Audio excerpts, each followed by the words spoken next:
I'm just going to ask David to let us know if there's any questions for yourself, Richard, before we move to closing comments and any other business. Yeah, so we've had two questions come through during your presentation, Richard. One from David Reed. The EM DevCo website says that it will appoint 2 infrastructure people, group manager, planning and infrastructure, transport and infrastructure manager. What will be the scope of these infrastructure roles, and in particular, will infrastructure for cycling and walking be within the scope of the appointees' job descriptions? Thank you. Infrastructure underpins any development, doesn't it? And you know, if I were to be critical about some of the development that has taken place in parts of the country, at times it feels as if the infrastructure comes late.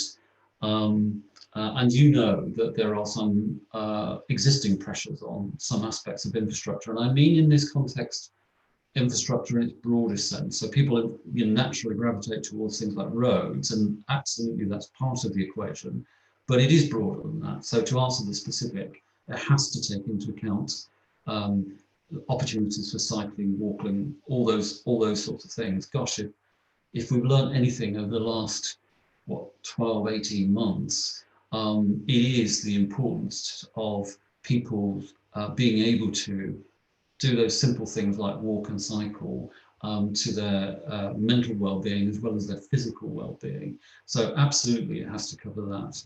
But actually, there are other elements of infrastructure that we need to be concerned with. When I talk to some existing businesses that are here in the region already, so it's not just about those that might come here in the future. Do you know what comes through those conversations is one of the biggest issues for them is access to the grid, so access to power. And there are some challenges about the way an expansion of capacity, power supply, is managed in the UK. So to go back to a more direct answer to the question, it is infrastructure in its broadest sense. It absolutely has to take into account things like cycling and walking, as well as those things that people naturally think of. But I would actually go beyond that and say that it also needs to think about some of those things which we take for granted, power, water, all those sorts of things, which are often potential inhibitors that people don't always foresee. So that's why those type of roles are important to us.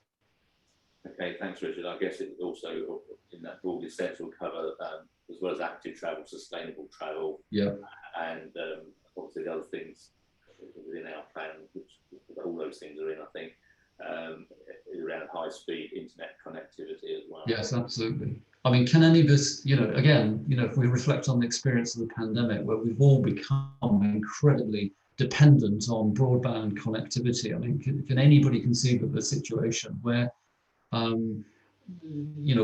we would expect people to live their lives without access to high level of connectivity?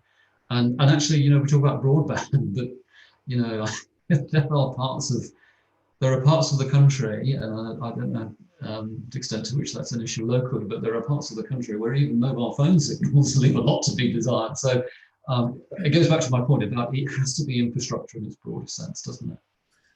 Okay, yes, thank you. And then the second question, which I think sums up what's on everybody's lips at the moment from Graham Heal, is what will be the impact on EM DevCo's ambitions and aspirations for the area, especially the Token and Chetwynd, if the eastern leg of HS2 is, as per current rumours, delayed, curtailed, or cancelled? Yeah. So first of all, we, along with every other partner, I think, in the region, are trying to kind of impress on the powers that be, the potential benefit of HS2. But I go back to what I said earlier about the significance of these 3 sites that sit within the purview of the DevCo. They are enormously important opportunities.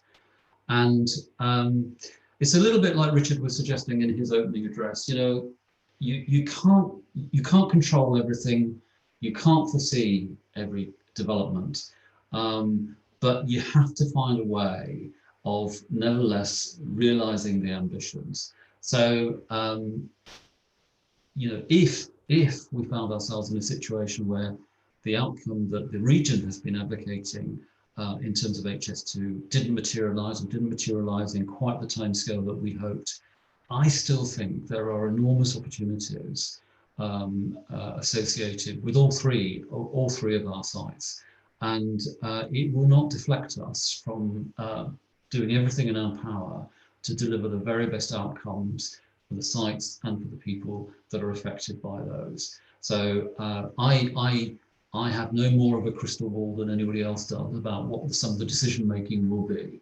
But what it will be, and we will respond to it in a way that, as I say, is appropriate to enable us to deliver the ambitions. I still think these sites present some really exciting opportunities regardless. Richard, thank you so much, and you know, I'd like to thank you from the forum and from the community. You have given your personal time this evening to come along and do this presentation. I think what we wanted to demonstrate is that collaborative approach with what could be the major stakeholder and the major decision maker